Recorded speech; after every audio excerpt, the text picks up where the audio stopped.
Hello students, today in this video we are going to discuss about the chapter 4 determinant, and the question is so that root 23 plus root 3, root 15 plus root 46, 3 plus root of 115, root 5, root 5, 5, root 15, root 5, root 10, 5 is equals to 0. Means हमें इस determinant को 0 के equal proof करना है। तो पहला काम इस स्टेप में हम लोग करेंगे कि ध्यान से देखिए यहाँ पर रूट 23, रूट 46, रूट 115 ये सब रूट 46 23 के मल्टीपल में है, रूट 115 23 के मल्टीपल में। तो हमने इसमें पहला स्टेप ये कर लिया कि ये जो भी हमारे पास रूट 23, रूट 46, रूट 115 थे इनको पहले लिख लिया और इनके एडिशन में कर दिया। कोई फर्क नहीं पड़ेगा, क्यों? क्योंकि 2 + 3 लिखे या 3 + 2 लिखे दोनों में आंसर 5 आता है, इसलिए हमने केवल इस प्लेस को इसके साथ मतलब इंटरचेंज कर दिया, तो उसकी वजह से कोई प्रॉब्लम नहीं आएगी। चलिए अब हम आगे देखते हैं कि by using the properties of determinant, अगर हम यहां पर कोई भी a + b 2 3 c + b 3 4 and d + b 1 2 हो तो हम इसको दो पार्टों में ब्रेक कर सकते हैं। डिटरमिनेंट का लॉ कहता है कि इसको दो पार्टों में ब्रेक किया जा सकता है। मींस हमारे पास पहली मैट्रिक्स हो जाएगी a c d 2 3 1 3 4 2 और प्लस करके हम दूसरी मैट्रिक्स को लिख देंगे। अब हमारे पास दूसरी मैट्रिक्स में क्या आ गया या डिटरमिनेंट में क्या आ गया, b b b 2 3 1 एंड 3 4 2। तो इस कॉन्सेप्ट का यूज करके हम यहाँ की इस डिटरमिनेंट को आगे की तरफ सॉल्व करेंगे। This is the property of determinant. Now by using property of determinant then we get root of 23, root of 23, root of 46, root of 115, root 5 5, root 15, root 5, root 10 and 5 plus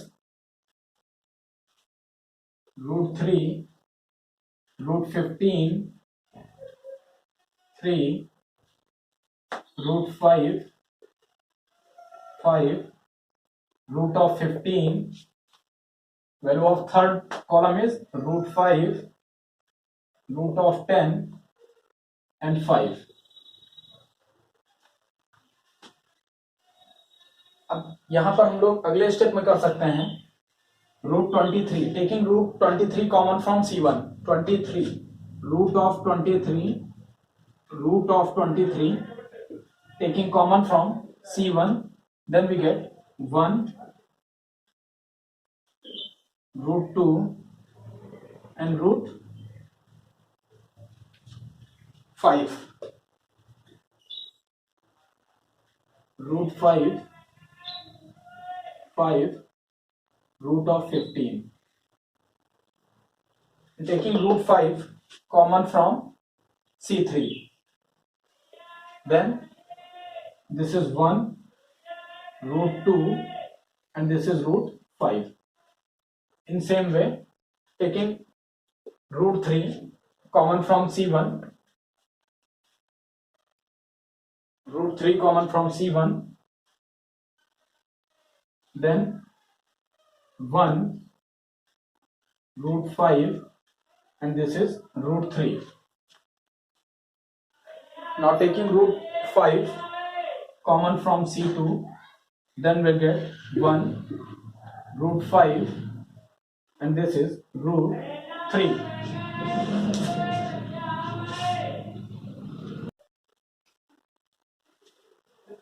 अब यहां से जैसे root 5 common लिया हम लोगों ने तो हो गया 1 रूट 5 रूट 3। थर्ड कॉलम के एलिमेंट्स हम लोगों ने ऐसे लिख दिए रूट 5, रूट 10 एंड 5। अब यहाँ पर ध्यान से अगर देखेंगे तो देखने पर हमें पता चलता है कि कॉलम 1 और कॉलम 3 फर्स्ट डिटरमिनेंट में कॉलम 1 एंड कॉलम 3 के एलिमेंट सेम है। thus we can say that this determinant is identical. now इस वाली डिटरमिनेंट को जब चेक करते हैं तो फर्स्ट कॉलम के एलिमेंट्स और सेकेंड कॉलम के एलिमेंट्स बिल्कुल सेम है। It means by using the concept of if two row or two column are same or identical, thus we can say that the value of determinant will be 0. Now this value is multiplying with root 5 multiplied with root 23 into 0 plus root 3 multiplied with root 5, it is multiplied with 0, then we get 0 plus 0. Now final answer is 0.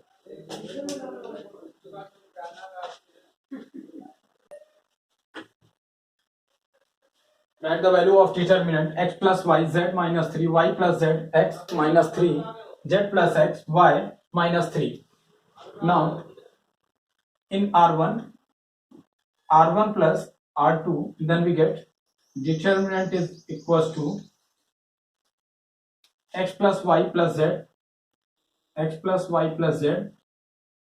Now y plus z plus x, also x plus y plus z, z plus x plus y, इनको जब add करेंगे तो फिर से हो जाएगा x plus y plus z. अब हमारे पास आ गया z minus 3 x minus 3 y minus 3. अगली बार हम लोगों ने इसमें taking x plus y plus z common from x plus y plus z, x plus y plus z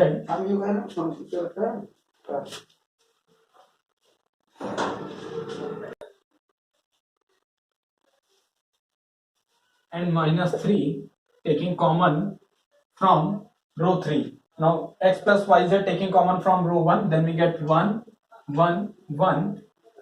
Now second row is z x y, second row के element में कोई change नहीं हुआ. Now taking minus 3 common from row 3, then we get this is 1 1 1. Look at here, इस determinant में row 1 and row 3 are identical, means row 1 और row 3 के सारे एलिमेंट्स इक्वल हैं, सेम हैं. thus we can say that the value of determinant should be 0. और किसी भी नंबर को जब 0 से मल्टीप्लाई करते हैं तो फाइनल आंसर 0 हो जाता है. इट मींस यहाँ पर डिटर्मिनेंट का जो आंसर आएगा वो 0 हो जाएगा.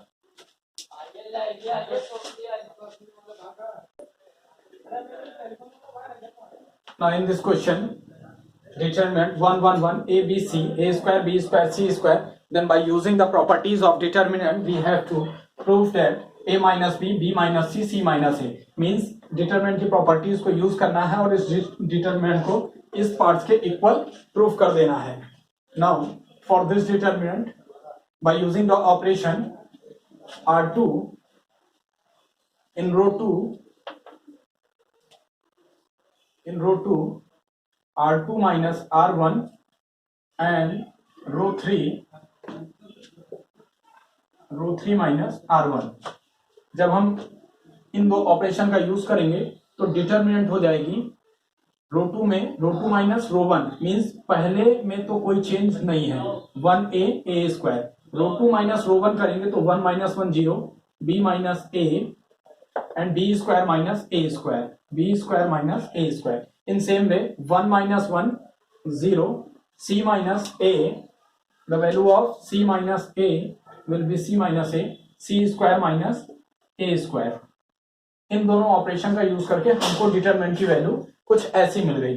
अब अगर हम ध्यान से देखें तो हमारे पास यहाँ पर, अगर यहाँ पर हम लोग रो 2 से b माइनस a कॉमन लें और रो 3 से c minus a, means taking b minus a common from row 2 and c minus a and c minus a taking common from row 3, then we get 1 0 0, a and a square, there is no change, but when we have to taking b minus a common from row 2, then 0 and this is 1, b minus a common ले लेंगे तो देखिए यहाँ पर b square minus a square, b square minus a square को हम लोग लिख सकते हैं b minus a and b plus a by using the identity of a square minus b square. ये हो गया b minus a b plus a. अब जब यहां से b माइनस a कॉमन निकल जाएगा तो हमारे पास बचेगा b plus a. In the same way, when we have to taking a common C minus A from R3, then we get 1 and this value is C plus A. अब हमें क्या करना, along expanding along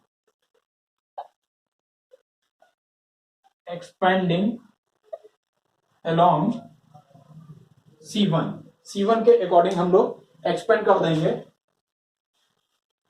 तो हमें value मिल जाएगी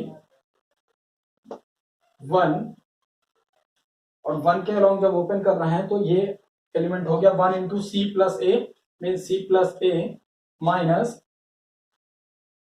B minus ए. बाकी के element 0 हो जाएंगे क्योंकि 0 मल्टीप्लाइड विद एलिमेंट 0. थोड़ा सा पार्टीशन कर ले रहे हैं हम, सॉल्व करेंगे, हमारे पास वैल्यू हो जाएगी c plus a minus b minus a. It means a is cancel out, we get c minus b. जब हम लोगों ने 1 के रिगार्डिंग ओपन किया तो फर्स्ट रो को छिपाया और फर्स्ट कॉलम को, तो वैल्यू आ गई सी plus a minus b minus ए.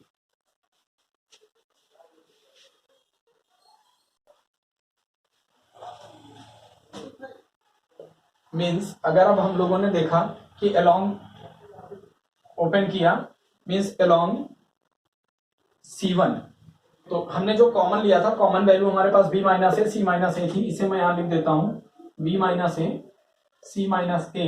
और जब इसको हम लोगों ने अलोंग C1 ओपन किया, एक्सपेंड किया, तब हमारे पास वैल्यू आ गई b minus a c minus a and value of this determinant should be c minus b. अब चूंकि हमें प्रूफ करना है a minus b b minus c c minus a, तो हम इसके लिए क्या करेंगे, यहां से a माइनस बी बनाने के लिए माइनस कॉमन ले लिया, तो ये हो गया a minus b. c minus a हमारे पास एज इट इज है, no change. c minus b हमारे पास नहीं था, ये b माइनस सी लाना है, तो यहां से एक माइनस कॉमन ले लिया, तो माइनस कॉमन लेने पर ये हमारे पास हो जाएगा b माइनस सी और c माइनस ए में कोई चेंज नहीं करेंगे. तो इसको मल्टीप्लाई करने के बाद हमारे पास डिटरमिनेंट आ जाती है, रिजल्टेंट डिटरमिनेंट जो हो जाएगा minus minus plus sign. Now a minus b this is b minus c and this time this value is c minus a. It means the value of this determinant 1 1 1 a b c a square b square c square is equals to a minus b b minus c c minus a. Hence proof. Thank you class.